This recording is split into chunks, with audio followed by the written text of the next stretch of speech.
So I'm just gonna play the song for a few seconds and then you can take over. Okay.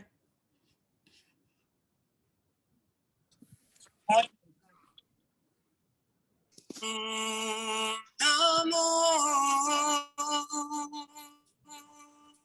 Bhagavate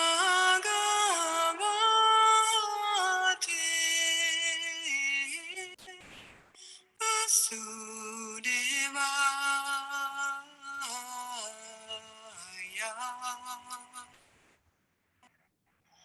Om Namo Bhagavate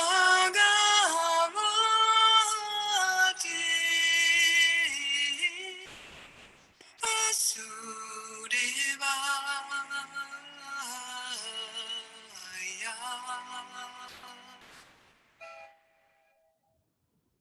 Okay, Sue.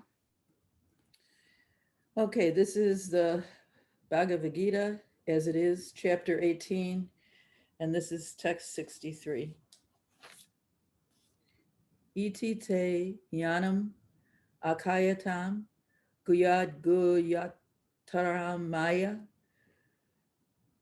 vimrisyated asena yathex asi tata kuru. Thus I have explained to you the most confidential of all knowledge.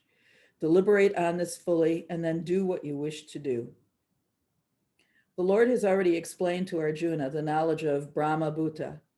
One who is in Brahma Bhuta condition is joyful. He never laments, nor does he desire anything. That is due to confidential knowledge.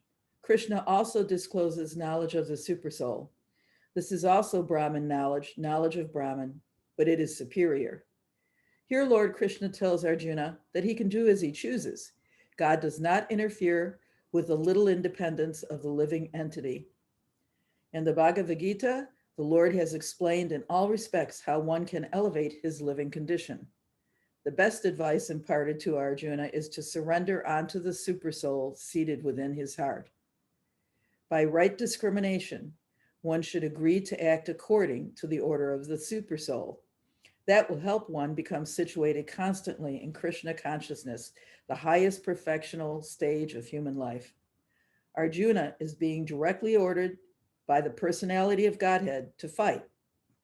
Surrender to the Supreme Personality of Godhead is in the best interest of the living entities. It is not for the interest of the Supreme. Before surrendering, one is free to deliberate on this subject as far as the intelligence goes. That is the best way to accept the instruction of the Supreme Personality of Godhead. Such instruction comes also through the spiritual master, the bona fide representative of Krishna. Text 64.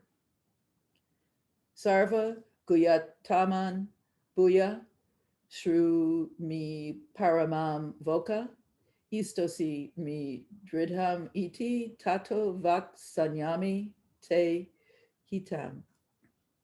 Because you are my very dear friend, I'm speaking to you the most confidential part of knowledge. Hear this from me, for it is for your benefit. The Lord has given Arjuna confidential knowledge of the Supersoul within everyone's heart. And now he's giving the most confidential part of this knowledge. Just surrender onto the Supreme Personality of Godhead. At the end of the 9th chapter, he has said, just always think of me. The same instruction is repeated here to stress the essence of the teachings of the Bhagavad Gita. This essence is not understood by a common man, but by one who is actually very dear to Krishna, a pure devotee of Krishna. This is the most important instruction in all Vedic literature. What Krishna is saying in this connection is the most essential part of knowledge, and it should be carried out not only by Arjuna, but by all living entities. Text 65. Manmana bhava madbhaktu madhyai mam namaskuru mam ivasyasi satyam te prat ejane priyu me. Always think of me and become my devotee. Worship me and offer your homage unto me. Thus you will come to me without fail. I promise you this because you are my very dear friend. The most confidential part of knowledge is that one should become a pure devotee of Krishna and always think of him and act for him. One should not become an official mediator. Life should be so molded that one will always have the chance to think of Krishna.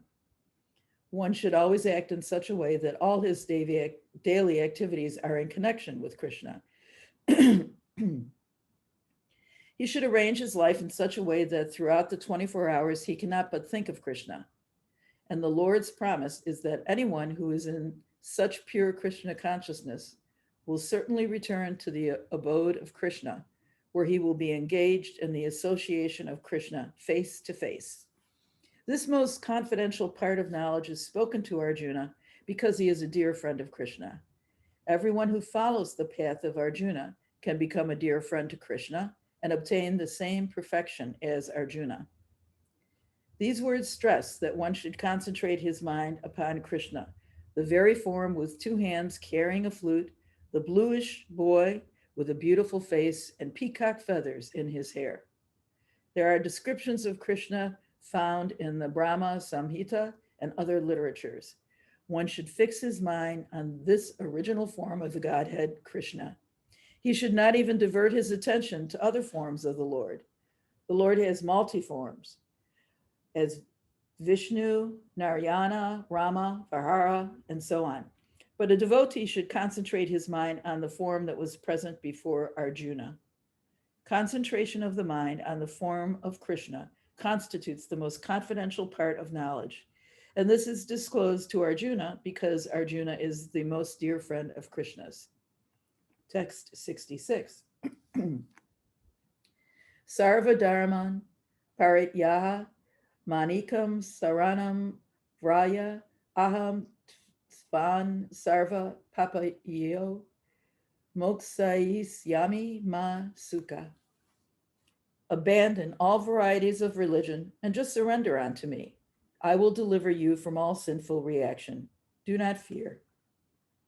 The Lord has described various kinds of knowledge, processes of religion, knowledge of the Supreme Brahman, knowledge of the Supersoul, knowledge of the different types of orders and statuses of social life, knowledge of the renounced order of life, knowledge of non-attachment, sense and mind control, meditation, and so on. He has described in so many ways different types of religion. Now, in summarizing Bhagavad Gita, the Lord says that Arjuna should simply give up all the processes that have been explained to him. He should simply surrender to Krishna. That surrender will save him from all kinds of sinful reactions, for the Lord personally promises to protect him. In the 8th chapter, it was said that only one who has become free from all sinful reactions can take to the worship of Lord Krishna. Thus, one may think that unless he is free from all sinful reactions, he cannot take to the surrendering process. To such doubts, it is here said that even if one is not free from all sinful reactions, simply by the process of surrendering to Sri Krishna, he is automatically freed. There is no need of strenuous effort to free oneself from sinful reactions. One should unhesitatingly accept Krishna as the supreme savior of all living entities. With faith and love, one should surrender unto him. According to the devotional process, one should simply accept such religious principles that will lead ultimately to the devotional service of the Lord. One may perform a particular occupational duty according to his position in the social order, but if by executing his duty, one does not come to the point of Krishna consciousness, all his activities are in vain. Anything that does not lead to the perfectional stage of Krishna consciousness should be avoided. One should be confident that in all circumstances, Krishna will protect him from all difficulties. There is no need of thinking how one should keep the body and soul together. Krishna will see to that. One should always think think himself helpless and should consider Krishna the only basis for his progress in life. As soon as one seriously engages himself in devotional service to the Lord in full Krishna consciousness, at once he becomes freed from all contaminations of material nature. There are different processes of religion and purificatory processes by cultivation of knowledge, meditation, in the mystic yoga system, and so on. But one who surrenders unto Krishna does not have to execute so many methods. That simple surrender unto Krishna will save him from unnecessarily wasting time.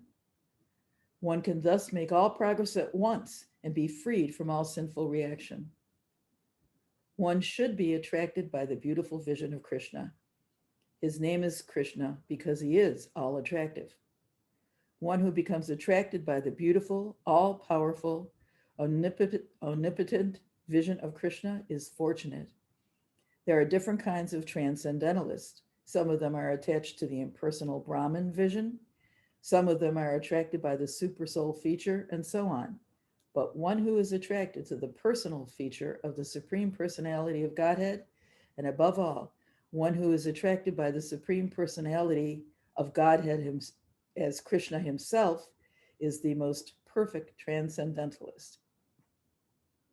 In other words, devotional service to Krishna in full consciousness is the most confidential part of knowledge, and this is the essence of the whole Bhagavad Gita. Karma yogis, empiric philosophers, mystics, and devotees are all called transcendentalists, but one who is a pure devotee is the best of all. The particular words used here, ma sukha, don't fear, don't hesitate, don't worry, are very significant. One may be perplexed as to how one can give up all kinds of religious forms and simply surrender unto Krishna, but such worry is useless. Text 67. Idante nadapaskaya nabhaktaya katakana na sisus rusavya vakyam na shamam yo bayasu yati. This confidential knowledge may not be explained to those who are not austere or devoted or engaged in devotional service, nor to one who is envious of me.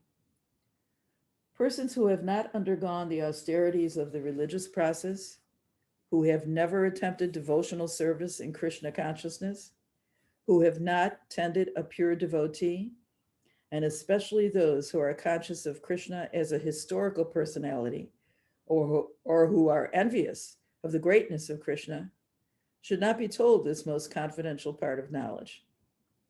It is, however, sometimes found that even demonic persons who are envious of Krishna, worshiping Krishna in a different way, take to the profession of explaining the Gita in a different way to make business. But anyone who desires actually to understand Krishna must avoid such commentaries on the Bhagavad Gita. Actually, the purpose of the Bhagavad Gita is not understandable to those who are sensuous. Even if one is not sensuous, but is strictly following the disciplines enjoined in the Vedic scripture, if he is not a devotee, he also cannot understand Krishna. Even when one poses himself as a devotee of Krishna, but is not engaged in Krishna conscious activities, he also cannot understand Krishna. There are many persons who envy Krishna because he has explained the Bhagavad Gita, that he is the supreme, and that nothing is above him or equal to him. There are many people who are envious of Krishna. Such persons should not be told of Bhagavad Gita, for they cannot understand. There is no possibility of faithless persons understanding Bhagavad Gita and Krishna. Without understanding Krishna from the authority of a pure devotee, one should not try to comment upon Bhagavad Gita. Text 68. Ya idam paramam gunyam madbhaktsav ab hidyas yati bhaktam me param krifta man ivasyati asam saya. For one who explains the supreme secret to the devotees, devotional service is guaranteed, and at the end, he will come back to me. Generally, it is advised that the Bhagavad Gita be discussed among devotees only, for those who are not devotees will neither understand Krishna nor the Bhagavad Gita. Those who do not accept Krishna as he is and the Bhagavad Gita as it is should not try to explain the Gita whimsically and become offenders. Bhagavad Gita should be explained to persons who are ready to accept Krishna as the supreme personality of the Godhead. It is a subject matter for the devotees only and not for philosophical speculators. Anyone, however, who tries sincerely to present the Bhagavad Gita as it is will advance in devotional activities and reach the pure devotional state of life. As a result of such pure devotion, he is sure to go back home, back to the Godhead. Text 69. Nasa tasman mano yesu kasin me priya kritama bhavita na kami tasmad anya priya taro bhuvi. There is no servant in the world more dear to me than he, nor will there ever be one more dear. Text 70. Adhyas yate kaya iman dharmyam samvadam avayo yanam tenamham istasyam iti me mata. And I declare that he who studies this sacred conversation worships me by his intelligence. Text 71. Sridhavam anuyaska snuyad apiyo nara sopik mukta subhal lokan prapinuyat punya karmayatnam. And one who listens with faith and without envy becomes free from sinful reaction and attains to the planets where the pious dwell. In the 67th verse of this chapter, the Lord explicitly forbade the Gita being spoken to those who are envious of the Lord. In other words, Bhagavad Gita is for devotees only. But it so happens that sometimes a devotee of the Lord will hold open class, and into that class, all the students are not expected to be devotees. Why do such persons hold open class? It is explained here that although everyone is not a devotee, still there are many men who are not envious of Krishna. They have faith in him as the supreme personality of Godhead. If such persons hear from a bona fide devotee about the Lord, the result is they become at once free from all sinful reactions, and after that attain to the planetary system, where all righteous persons are situated. Therefore, simply by hearing the Bhagavad Gita, even a person who does not try to be a pure devotee attains the result of righteous activities. Thus, a pure devotee of the Lord gives everyone a chance to become free from all sinful reactions and to become a devotee of the Lord. Generally, those who are free from sinful reaction are righteous. Such persons very easily take to Krishna consciousness. The word punya karmanam is very significant here. This refers to the performance of great sacrifice. Those who are righteous in performing devotional service, but who are not pure, can attain the planetary system of the pole star, or Dhruvaloka, where Dhruva Maharya is presiding. He is a great devotee of the Lord, and he has a special planet, which is called the pole star. So I'm wondering if we should stop here, given we're pretty close to the end. Okay, sure. I didn't realize how late it was either. Oh, what time is it? Yeah, it's getting already- there. I got in such a trance with you reading. So we're on 72. Yes, we're on 72. I have to mark that or I'll lose it.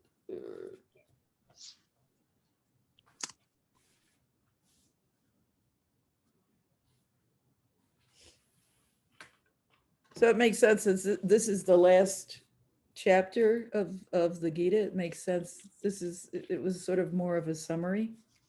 Yeah. Hi, Domenica. Hi, Dominica.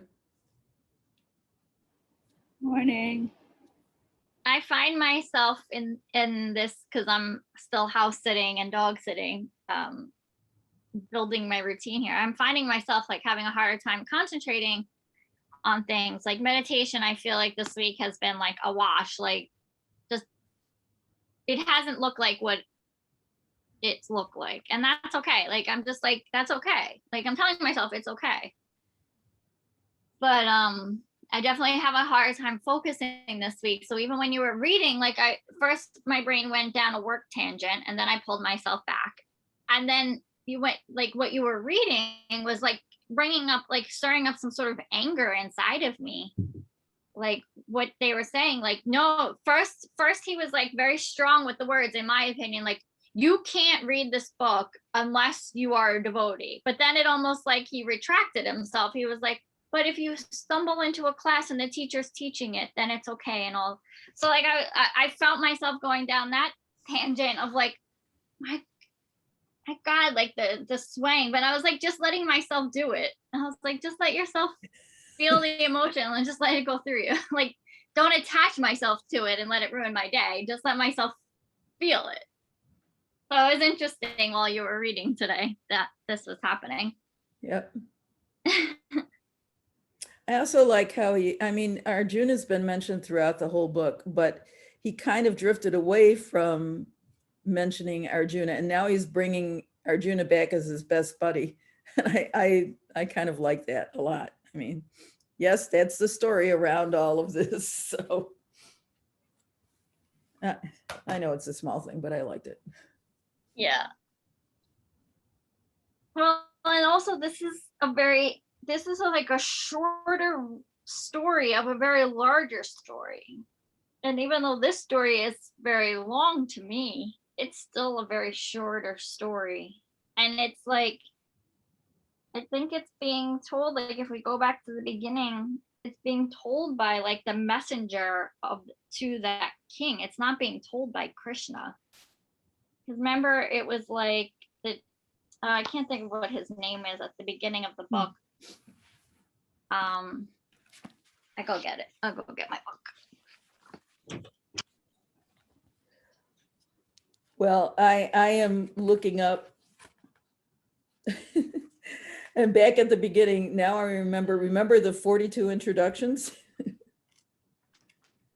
Okay, so who's telling the story? I left the room. Oh yeah, all the introductions with all the people. Yeah. Yeah.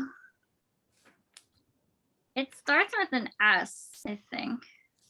It's the first text is, the translation is, Dhritarashtra said, "O Sanjaya." Sanjaya. Yeah, Sanjaya is it. Sanjaya.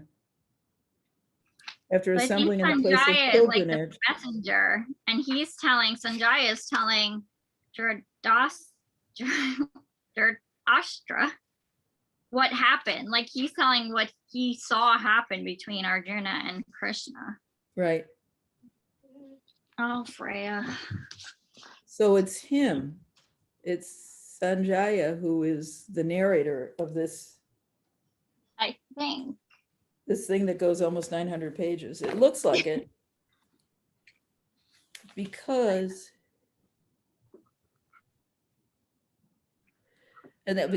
text 2 is, Sanjaya said, "O king, after looking over the army gathered by the sons of Pandu, King Duryodhana went to his teacher and began to speak the following words." So Sanjaya is still talking.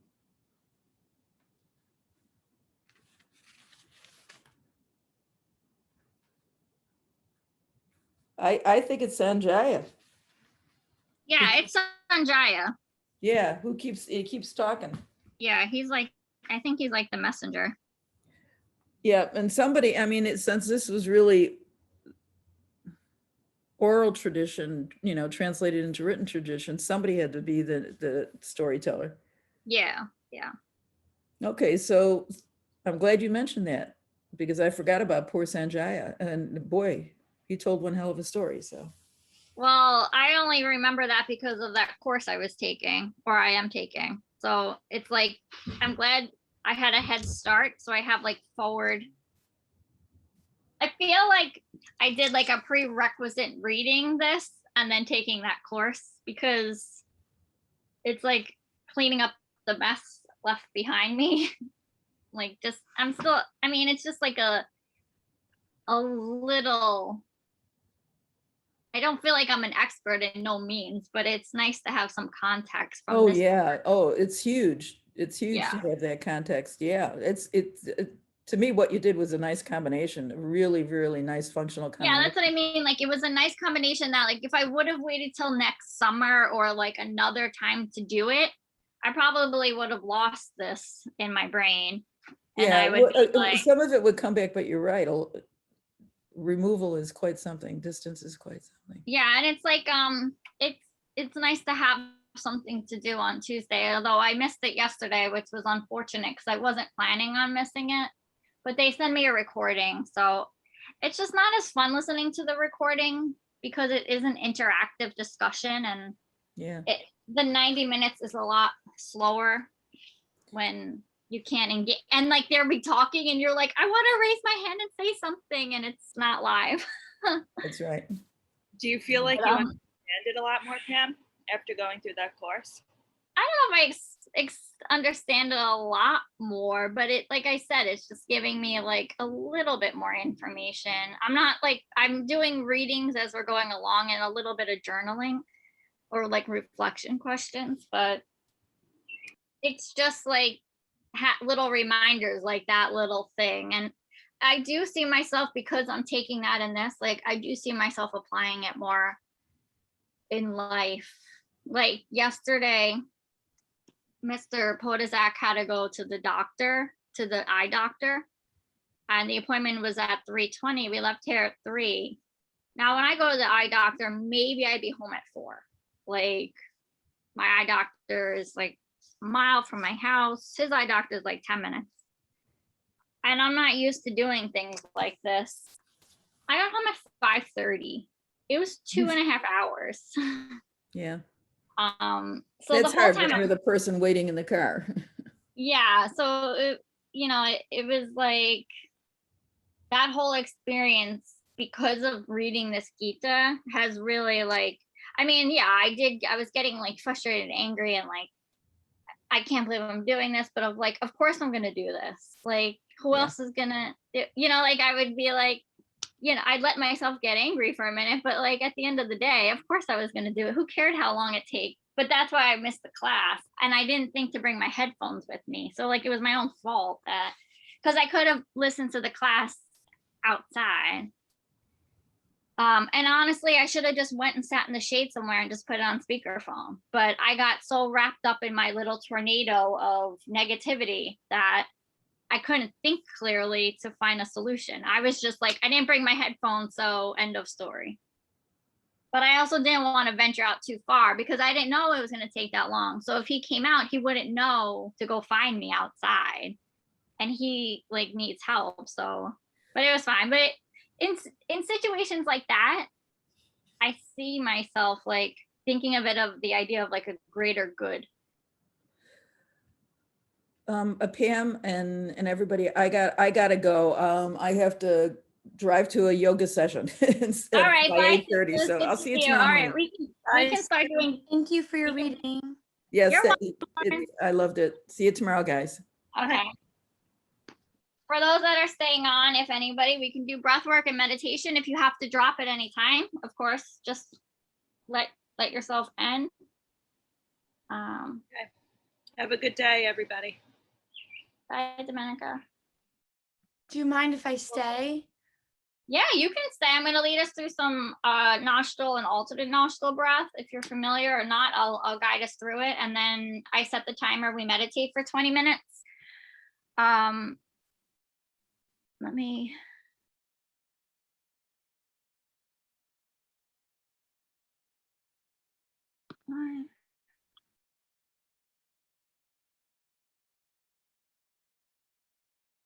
No, it's not on here. Let me see something.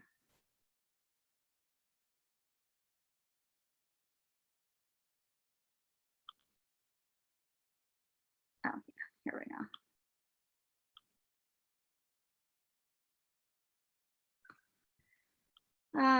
So do you have a meditation practice? If not, it's totally fine.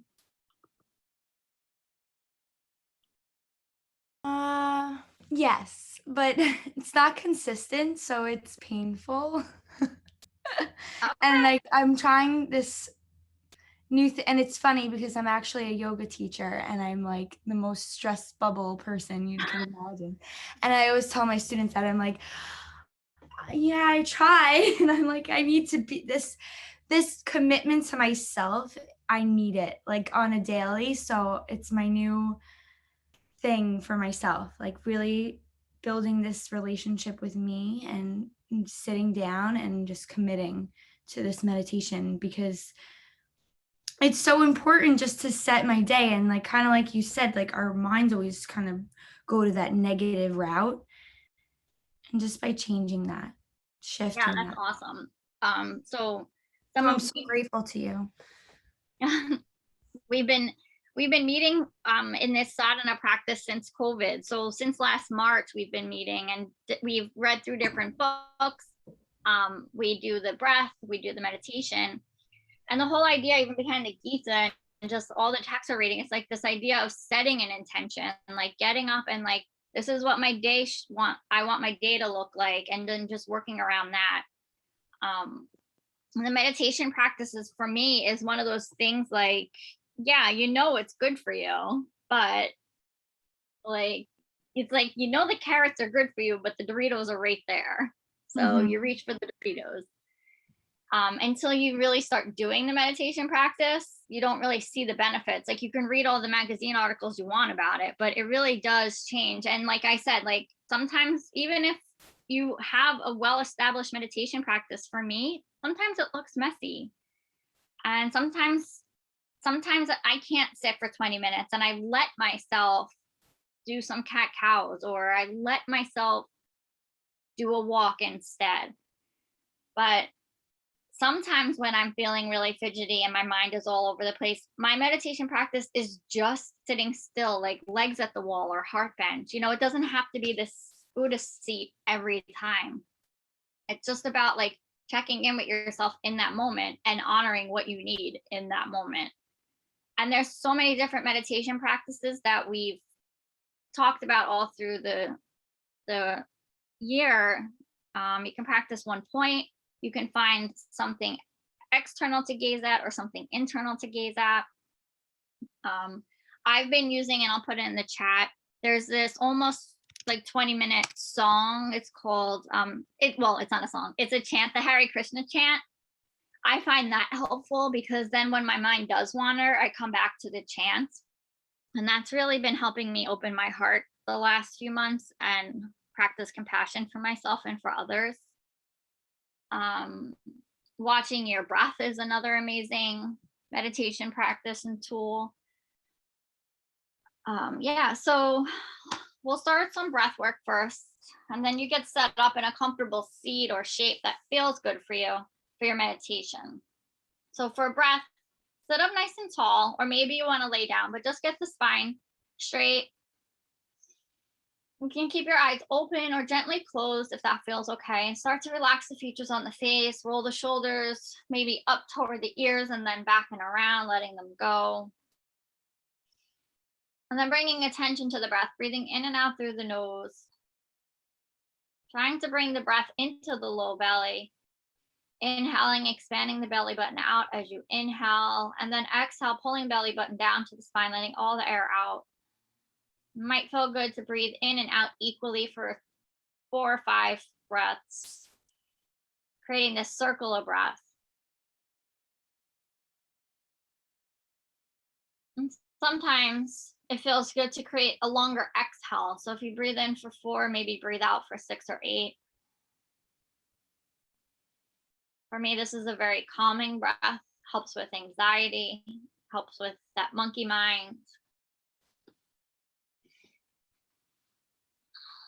You can stay here just breathing like this through your nose, or you can take a few rounds of alternate nostril breath, creating balance. So you'll fold the pointer and middle finger into the palm or place it on the third eye, and you'll use your thumb to close the right nostril and your ring finger to close the left nostril.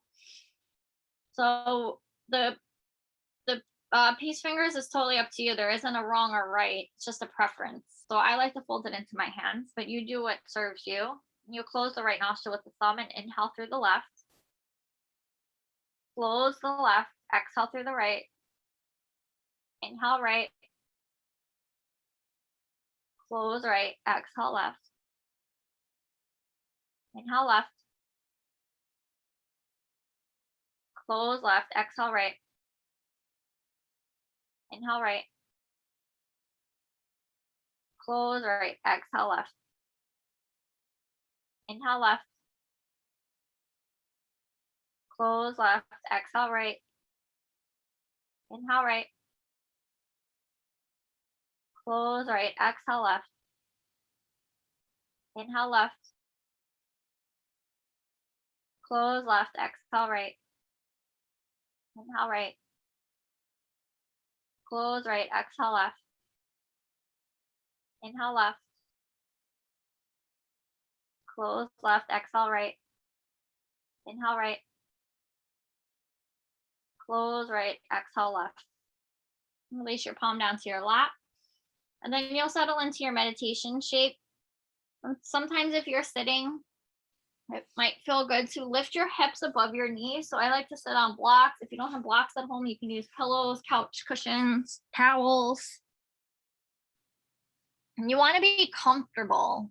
If your body has any aches or it's not comfortable, it's not going to want to sit. And it's just going to create more of a messy mind. So if you need to lay down, child's pose. And then once you're comfortable, just pick your meditation tool and you'll start working on it.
bringing your hands together at heart center.